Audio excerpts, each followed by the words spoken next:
But the thing is, on Sunday, the game plan was not to give him action or prior action. Everything was inside. Chris Thompson led the team in targets. He had 7. Jamison Crowder, I believe, was Jordan Reed was next with 6, and then it was Jamison Crowder who had 4 or 5. So, and I asked Jay afterwards about Doxson only having the 1 target, which is on the fade, and he said it was an inside-out game. And that, to me, is smart coaching, too, because it completely broke with what they did week 1. And I know that the Rams were expecting a more outside-in game, and they figured that was the difference between the Jay and Sean offense, and instead they got kind of caught with the wrong expectations. See, my theory is, and we'll see how it plays out, just that they're recognizing that their offense is going to be different than it was last year based on the personnel. And so we're going to see more of that inside-out offense. But even with Deshaun Pierre, and it there's was nothing inside necessarily wrong with that. They ran because bubble screens to those guys. They're featuring their better players, who are Jamison Crowder and Jordan Reed and Chris Thompson, than their outside receivers right now. Yeah, and I just think last week, but hold on, I'm sorry, Craig.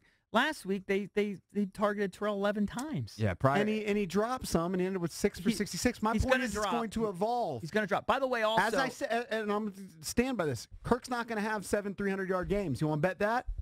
I have no idea what he's going to do. I think his numbers will be over 4,000 yards. I've already said he's going to have over 4,000 yards. He's going to have 25 touchdowns. Just bet the 7 300-yard games. I don't know if he'll do that. He's not going to have the numbers he had last year. Different offense. I think at this point it's pretty safe to say like he's not throwing for 5K this year. You can't have 2 games like this at the start and then expect to throw up another 4,900-yard season. Is he going to get close to 4,000? Yeah. Is he going to go over? Probably, because he's going to have some monster games. He's going to have some great games. One this week. I think it's going to depend on the matchups more this year. It's not going to be as evenly distributed as it was last year. I think Jay is more about attacking different matchups, where Sean was just, hey, get the ball out everywhere, try to spray it around. Right. And part of that is they have better weapons to spread it around to. You know, without Deshaun and Pierre, yes, it is going to be different. But I think they believe in Pryor, they believe in Doxson. They just think that they know Crowder and Reed are probably the 2 best pass catching I'm not convinced options. that Jay believes in Doxson, or he's just fed up with him. I think both of those. I think you're right on both of those. I think he sees the talent, but he can't rely on it.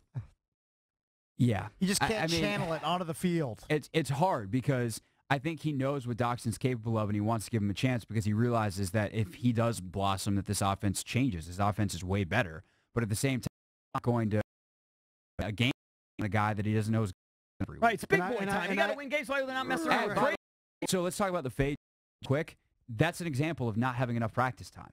Kirk throws that ball early, doesn't give Doxson a chance. The timing is off. And that Kirk said that. He said it to me after the game. He said it to Grant and Danny yesterday that the timing was not off, and he gave Doxson 0 chance. Well, how would you get better at that? I don't know. Practice, timing, right. Reps.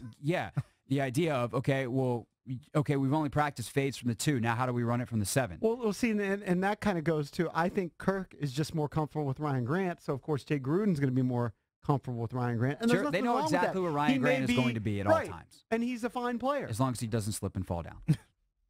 Right. Sorry, I couldn't help Well, That's okay. If you're Cooper Kupp, you can recover from the slip and fall down. That was a ridiculous catch. But, oh, yeah, absolutely. Well, let's move on beyond Josh Doxson. And I actually kind of see it similar. Just give us the latest on Sua Cravens. Clearly he's not going to be with the Redskins the rest of this year, and my guess would be ever. Yeah, so being out in L.A. this weekend, you wind up talking to people that have known him for a while, other reporters who know his friends and covered him at USC and cover him even in high school and his recruitment.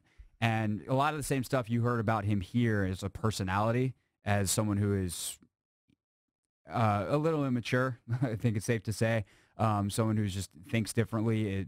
You hear that, and that's how he's been his whole life.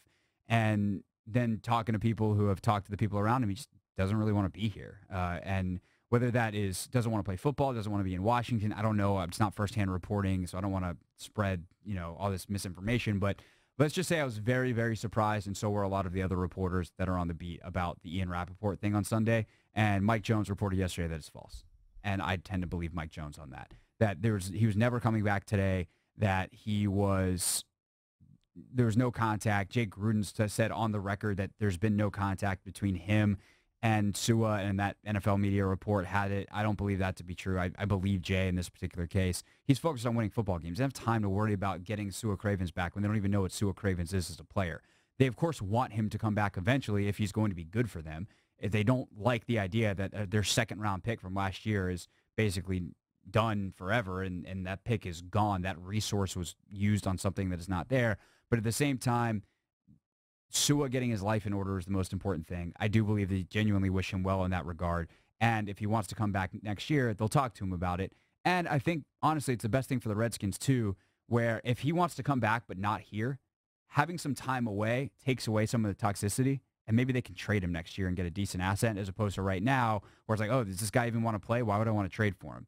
So that's kind of the storyline part of it. From a pragmatic standpoint, obviously, he's done for the year. He doesn't accrue a season, and he doesn't get paid. I got that question a lot. Is he still getting paid? No he way. hasn't been getting paid. He's not getting paid. Can't reward this.